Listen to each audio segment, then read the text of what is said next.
Joining us now is Debbie Berkowitz. She is now the director of the National Employment Law Project's Worker Health and Safety Program. She's a former senior policy advisor for OSHA under President Obama. Ms. Berkowitz, thank you so much for making time tonight. You are an in-demand person at this point, and I really appreciate you being here. I am so happy to be here, Rachel. Thank you.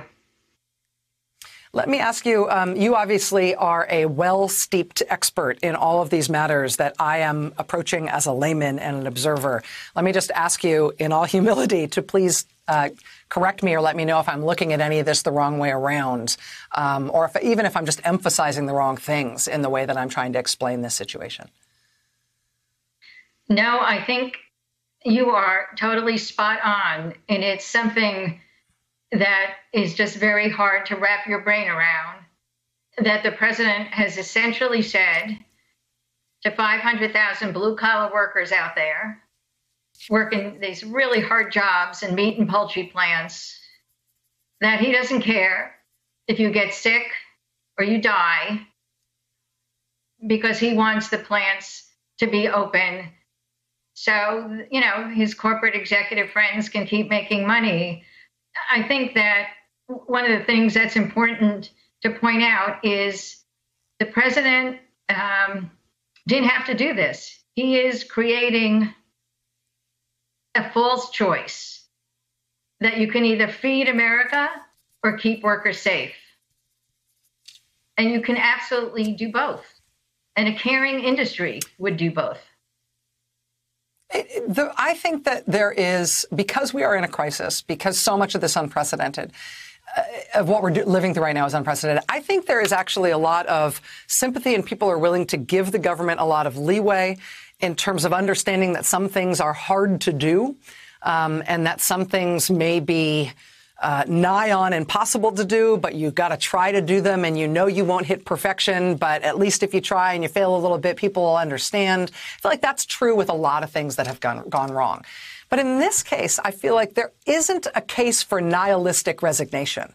That the CDC and OSHA, to a certain extent, have actually done the work to figure out factually what needs to be done to run meatpacking plants in a way that doesn't kill their workers or expose them all to this infectious disease. The work is done. It's just a matter of requiring them to do it, which is just a decision by the government, isn't it?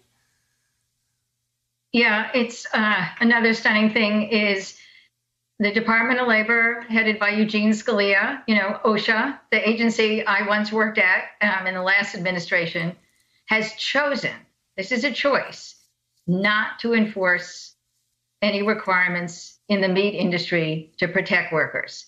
They could enforce everything the CDC laid out at the beginning of March, and again laid it out very clearly just now, as you said, in their new guidance.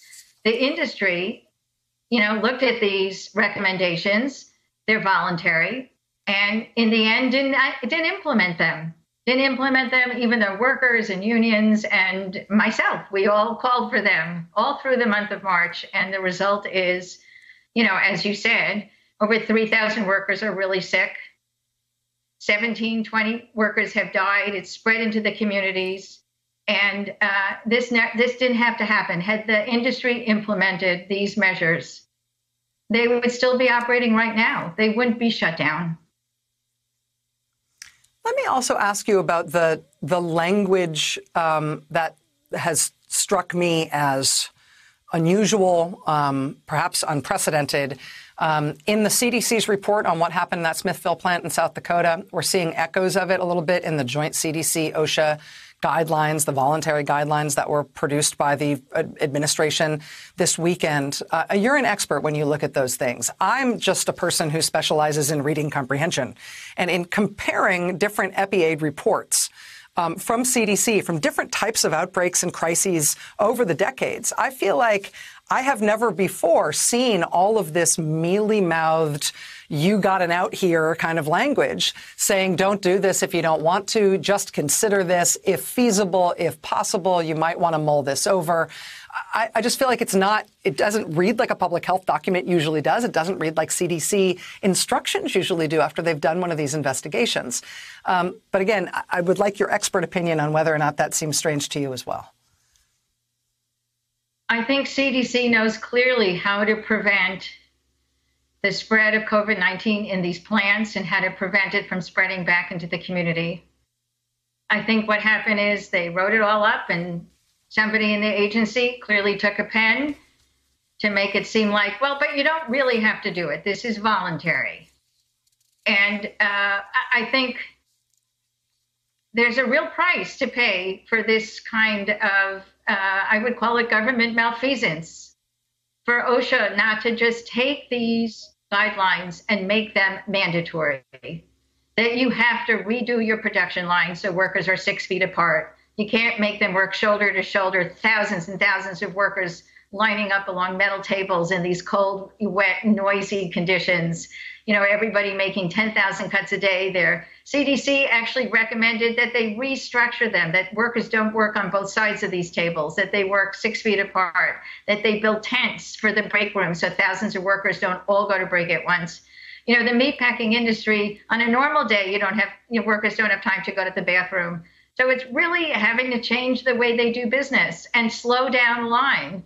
And, you know, I just think from the top, they don't want to give employers any responsibility for protecting workers. And in the end, this is just going to create a second wave. It's going to defeat the whole purpose of trying to prevent the spread of this disorder.